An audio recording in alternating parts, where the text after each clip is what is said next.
তোরা বলেন আছে?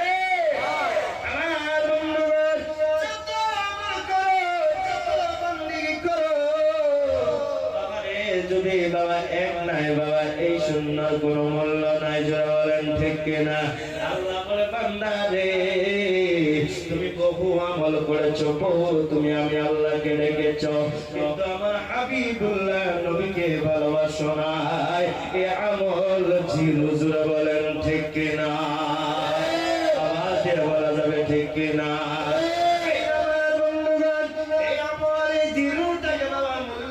বানানোর জন্য আল্লাহ পাক বলে বান্দারে, তুমি আমার হাবিবুল্লাহকে ভালোবাসো, আমার হাবিবুল্লাহকে মহব্বত করো, দেখবা তোমার ঈমান তাজা হয়ে যাবে। চিল্লায় বলা যাবে কি সুবহানাল্লাহ।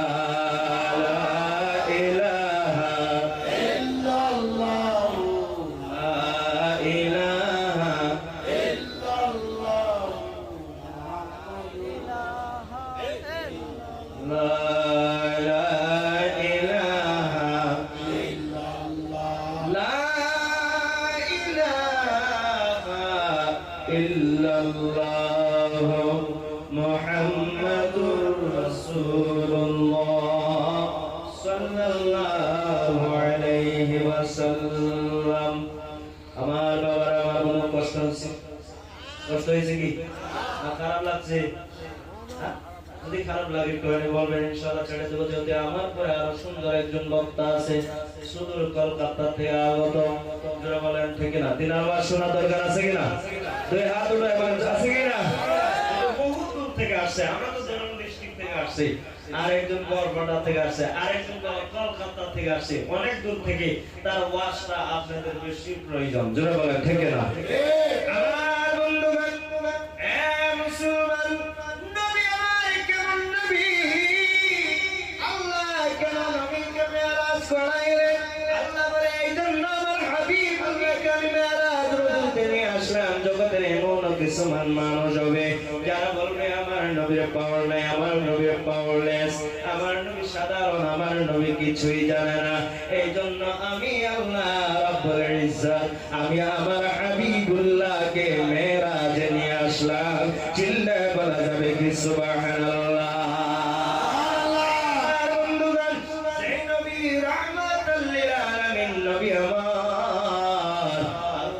যখন কিছুই নাই, শুধুমাত্র আমি আল্লাহ একা, একা আর কোন দুসরা নাই, আর কেউ নাই, একা।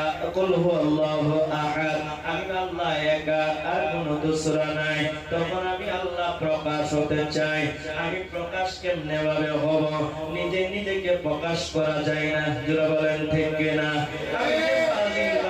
আমি একা প্রকাশ্য হতে পারি নাই বাবা, আমাকে আরেকজনে প্রকাশ্য করেছে বাবা। হয়তোবা সোশ্যাল মিডিয়া প্রকাশ্য করেছে, হয়তোবা ফোনের নম্বরে প্রকাশ্য করেছে। যারা বলেন ঠিক কিনা? আল্লাহ বলে আমি আল্লাহ আমাকে কেমনে ভাবে প্রকাশ্য করব, আমার নামটা কেমনে ভাবে জাহির করে দিব? সেই জন্য আল্লাহ আপন নূর হইতে হাবিবুল্লাহর নূরকে জুদা করে দিলেন। চিল্লায় বলা যাবে কি সুবহানাল্লাহ।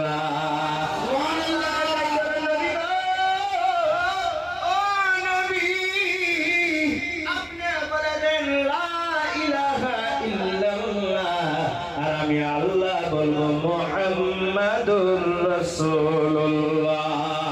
চিল্লায় বলা যাবে কি সুবহানাল্লাহ। সেই নবীর নূরের দ্বারা বাবা সারা জগৎটা আলোকিত হয়ে গেল। সুতরাং তাই নয়, আল্লাহ পাক যখন আদমকে সৃষ্টি করলেন বাবা, তৈরি করলেন বাবা, বানাইলেন, আদম বানানোর পরে বাবা তৈরি হয়ে গেলেন, সবকিছু টনটনা শেষ ফিটিং হয়ে গেছে। আল্লাহ বলে এখন রূহ দিতে হবে। আলমে আরওয়ার জগৎ থেকে, রূহের জগৎ থেকে রূহকে ডাকা হলো। আল্লাহ বলে রূহ রে যা আদমের সিনার ভিতরে যা। আদমের সিনাতে ঢুকে আবার রূহ বাইর হয়ে আসে, আবার ঢুকে আবার বাইর হয়, আবার ঢুকে আবার বাইর হয়। আল্লাহ বলে আর রূহ তুমি কেন ঢুকো আবার কেন বাইর হও? তুমি দেখবে একবার দুইবার তিনবার ঢুকলা তিনবার বাইর হলা কারণটা কি আমি বুঝতে পারছি না রূহ বলো বলো কি হয়েছে তোমার রূহটা কেন আল্লাহ আদমের ভিতর যেহেতু অন্ধকার আমি রূহ ওই জায়গায় থাকতে পারবো না আল্লাহ তখন আপন নূরে আপন হাবিবুল্লাহ নূর মুবারকটা নিয়ে আদমের পেশানিতে লাগায় দিল লাগানোর সঙ্গে সঙ্গে আদমের ভিতরে আলোকিত